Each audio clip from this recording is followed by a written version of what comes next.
এই 2025টা আমি পার করতে পারি। এটা আমার একটা স্বপ্ন যে 25টা আমি অনেক যে সুন্দর প্ল্যান আছে আমার ভিতরে যে আমরা এইভাবে আগাবো। আচ্ছা, আপনার কাছে একই কোশ্চেন, 2024 কেমন গিয়েছে? কেমন গিয়েছে বলতে তো আসলে অনেক কিছুই বলা যায়। আমি বলবো যে আলহামদুলিল্লাহ ভালোই গিয়েছে। বলে না যে যা যায় তা নিয়ে আসলে আফসোস করতে হয় না, নতুন কিছুর জন্য সবসময় আশা নিয়ে রাখতে হয়, তো আমি সেটাই রাখছি। আর আমি আশা করছি যে আমার 2025 সাল ইনশাআল্লাহ খুবই ভালো যাবে। 25-এ শুরুতে কি প্রত্যাশা ছিল, শেষ পর্যন্ত কি প্রত্যাশা থাকবে? 25-এর শুরুতে তো অনেক কিছুই প্রত্যাশা আছে, আর শেষ পর্যন্ত আমি চাই যে আমার যেন সকল আশা পূরণ হয়।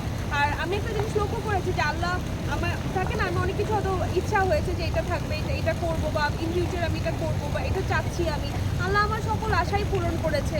তো আমি মানে আমার মনে এটা দৃঢ় বিশ্বাস যে আমি এই বছরও নিরাশ হব না।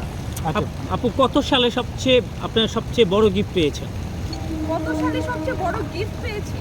বড় গিফট পেয়েছি বলে মানে এটা বলাটা খুবই খারাপ। আপনাকে বলতে হবে যে নিজেকে সবচেয়ে বড় গিফট আপনি নিজে কি দিয়েছেন, বা নিজের জন্য সবচেয়ে ভালো কি করেছেন। না, মুস্তাক ভাই কি গিফট না আপনার জীবনে? হ্যাঁ, গিফট অবশ্যই গিফট। সেটা কত সালে পেয়েছে এটা? সেটা তো 2024 না 23, সরি। হ্যাঁ। আচ্ছা ভাই, 2024-এ মানে হতাশ হয়েছেন বা এমন কিছু চেয়েছেন সেটা পূরণ হয়নি, এরকম? এমন কিছু চেয়েছে যেটা পূরণ হয়নি, সেরকম হয়তো অনেক কিছুই আছে, বললে তো এখন লিস্ট বের করে বলতে হবে, এটা আমি বলবো না। আমি সবসময় আশা রাখি নতুন কিছু হবে, সেটা ইনশাআল্লাহ ভালোই হবে। আপা, আপনার কাছে একটু জানতে চাই, সব শুরুটা ভালো হলে শেষটাও ভালো হয়, মাঝখানে যদি একটু আঁকাবাঁকা হয় পরে কিন্তু আবার লাস্টে ঠিক হয়ে যায়।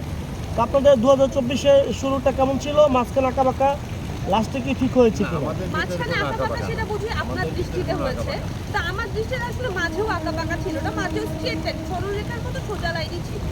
তার মানে সব ভালো যায়, শেষ ভালোটাও তার। হতে পারে। আচ্ছা ভাই, বিদেশ ট্যুর দিচ্ছেন কবে? বিদেশ ট্যুর দিচ্ছি কবে, বা কবে দিয়েছি, বা আগামীতে কবে দিব, এটা তো আমি বলে দিতে পারছি না যে আমি কবে, কত সালে, কখন, কিভাবে যাব। আমি মানে আমাদের আসলে খুব একটা প্ল্যান আছে যে আমরা দ্রুত যাব বা ঘুরে আসবো এরকম কিছু। কোথায় কোথায় যাচ্ছেন মুস্তাক ভাই, প্ল্যানিং কি? কোথায় কোথায় যাচ্ছেই তো না। অ্যাকচুয়ালি ওর পাসপোর্ট ছিল না, পাসপোর্ট করা হচ্ছে অনেকদিন হয়ে গেছে, তারপরে বিভিন্ন কারণে হয়ে ওঠে নাই। তো আমাদের ইচ্ছা আছে এই বছর ইনশাল্লাহ, মানে ধরেন আমরা চিনি যেমন ওদেরকে বেশি দূরেও না, হয়তো ব্যাংককে যাওয়ার একটা প্ল্যান আছে। মুস্তাক ভাই, অনেকে বলছেন যে আসলে এখন তাহসান ভাই আপনার দিকে পা দিছে, এই জিনিসটা আসলে অনেকেই বলছে। না, আমি ওনাকে এই সম্বন্ধে কিছু বলতে চাই না, কি পাড়া দিচ্ছে আমি ঠিক জানি না। আমি দেখছি যে যে উনি বিয়ে করছে, একটা মেয়েকে বিয়ে করছে, এটা তো ওনাদের ব্যক্তিগত ব্যাপার। ভালো লাগছে বিয়ে করছে, ওনাদের ছবিগুলো দেখছি বেশ সুন্দর লাগছে আমার। কিন্তু সবাই বলছে আপনাকে দেখা আচ্ছা একটু বলুন, ধরুন অন্য মেয়ের প্রশংসা যখন আপনার সামনে এভাবে করে তখন আপনার কি জেলাস ফিল হয়?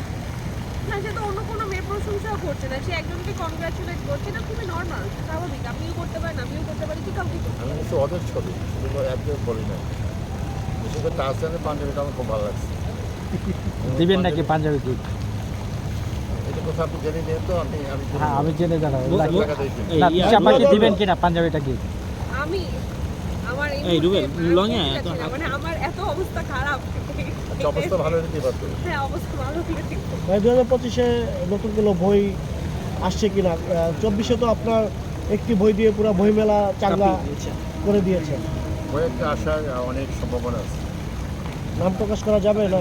না, নাম আসুক, সব কিছু বলে দিতে আর দিন ছিল। একটু বলেন না, 2024-এ 25-এ কি বই, বইমেলায় কি বই আসছে? না, এটা অলরেডি আমি বলছি, আপনারা আসলে ভুলে যান। আমি বলছিলাম যে আমাদের এই বইটা কিশোর মুস্তাক, ওইটারই পাঠ্য বের করার একটা ইচ্ছা আছে। আরেকটা কবিতার বই অলরেডি আমাদের মানে প্রিন্ট হয়ে আছে, সেটা আমি দেই নাই, সেই বইটাও যেতে পারে। মুস্তাক ভাই, আপনার কিন্তু ধুমধাম করে বর্ষে যে কিন্তু অনুষ্ঠান করার কথা ছিল একটা, সেটা কবে করবেন? আপনাদের যেদিন সবার গিফট কেনা হয়ে যাবে সেদিন আমাদের সবার গিফট তৈরি আছে, রেডি আছে আর কি। যেদিন গিফট কেনা আমাদের রেডি থাকলে তাড়াতাড়ি হবে। তাহলে কবে সেটা আসলে তাড়াতাড়ি হবে। অনেকেই জানতে যাচ্ছে, আপনাকে জামাই হিসাবে দেখতে যাচ্ছে। আজ তো প্রথম জানতে পারলাম যে আপনাদের গিফট কেনা হয়ে গেছে, বুঝলেন না? এখন হচ্ছে কি এই ফেসবুক এইসব যুগে এই কোনো কিছু হলে যে ওই ফেসবুকে মানুষ ইয়া দিয়ে দেয় যে হ্যাপি বার্থডে বা হ্যাপি অ্যানিভার্সারি, তো ওইরকম যেন না করে। গিফট কিনেন ঠিক মতো, তারপরে করবো। দাওয়াত দেবো ইনশাল্লাহ।